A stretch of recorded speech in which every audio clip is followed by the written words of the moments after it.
I'm 82 years old, and I have been silent for 40 years, not because I didn't have something to say, but because the truth I was holding would have destroyed everything.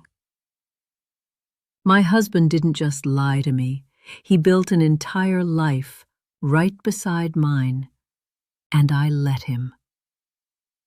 His name was Walter, and for most of my life, people called him a good man. We got married in 1964. I was 20, he was 24, and I thought I had found the safest place in the world. Walter had a steady job, a calm voice, and a smile that made people trust him instantly. We built a small home together. Nothing fancy, but it was ours. We had 3 children, Sunday dinners, church every week, laughter in the kitchen. From the outside, we looked like a family that had everything. And maybe that was the problem, because when everything looks perfect, no one thinks to look closer. It was 1981.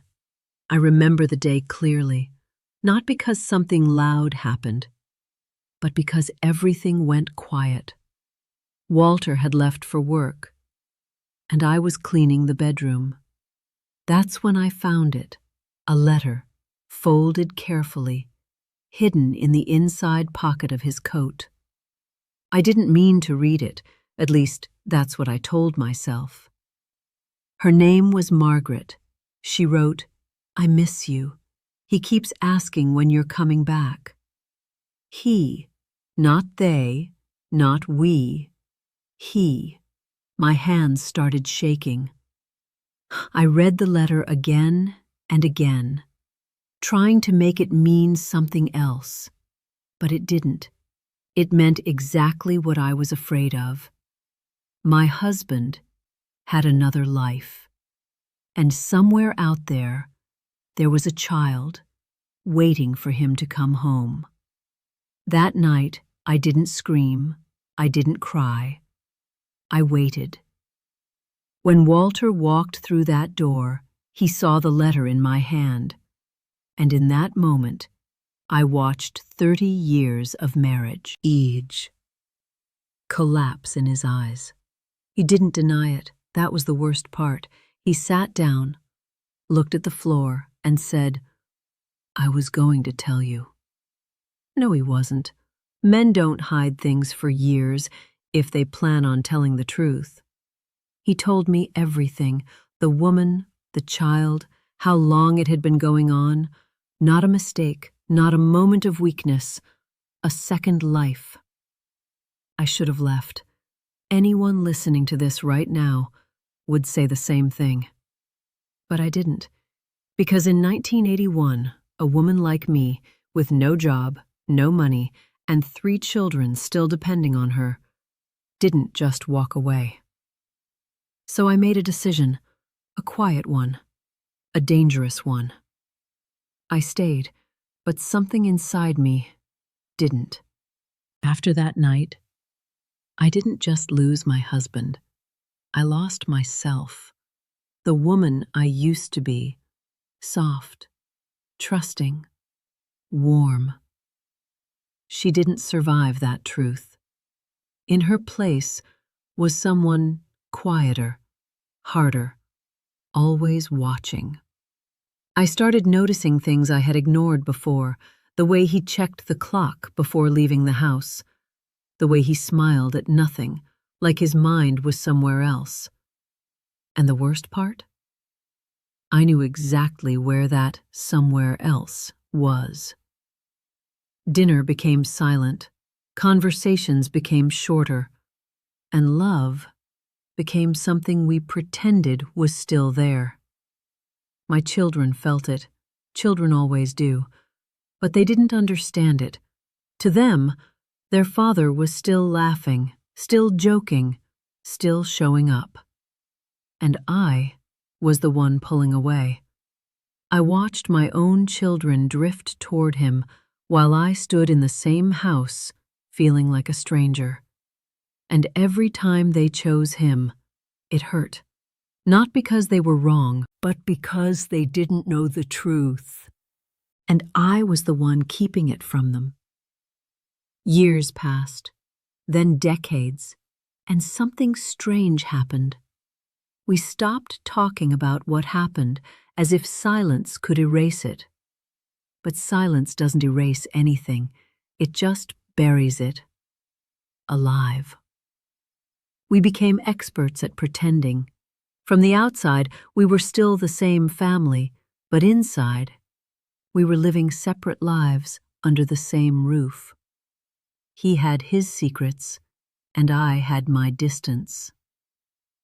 Sometimes, late at night, I would lie awake next to him and wonder how a person could be so close and feel so far away. I wasn't his partner anymore.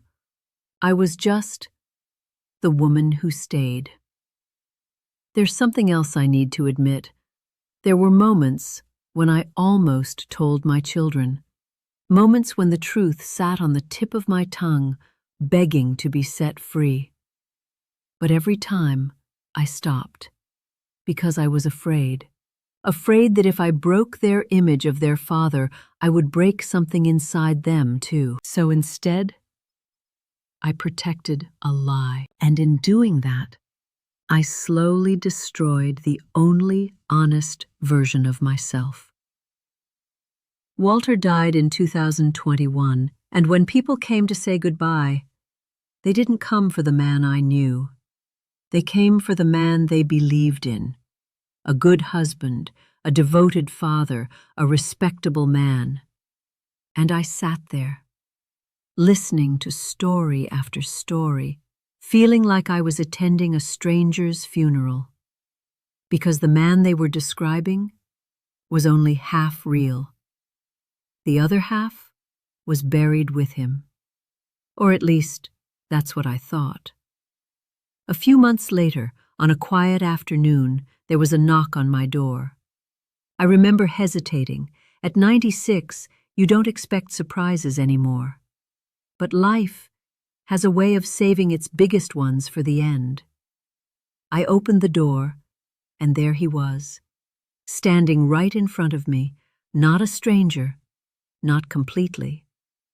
A man in his 50s, with familiar eyes, a familiar posture, a familiar silence. For a moment, time folded in on itself, and I was no longer 96. I was 40 again, holding that letter in my hands. He looked at me gently, almost carefully, like he knew this moment mattered, and he said, "I think you knew my father." I could have denied it. I could have closed the door. I could have protected the same secret one more time. But I didn't, because after 40 years, I was too tired to lie. So I looked at him and I said, "Yes, I knew him." And just like that, everything I had buried came back to life. We sat in my kitchen for hours. He told me about his life, his childhood, the moments his father showed up, and the moments he didn't. And for the first time, I saw the truth from the other side. He wasn't just part of my pain, he was living his own. And suddenly, I wasn't angry anymore. I was sorry. Sorry for him, sorry for myself, sorry for all the years lost to a lie that never should have existed. If I could go back, I wouldn't stay silent. I wouldn't protect a lie just to keep a family looking whole. Because a family built on silence is already broken. It just doesn't know it yet. And by the time the truth finally comes out, you realize something too late. You didn't save your family. You only delayed the moment it fell apart.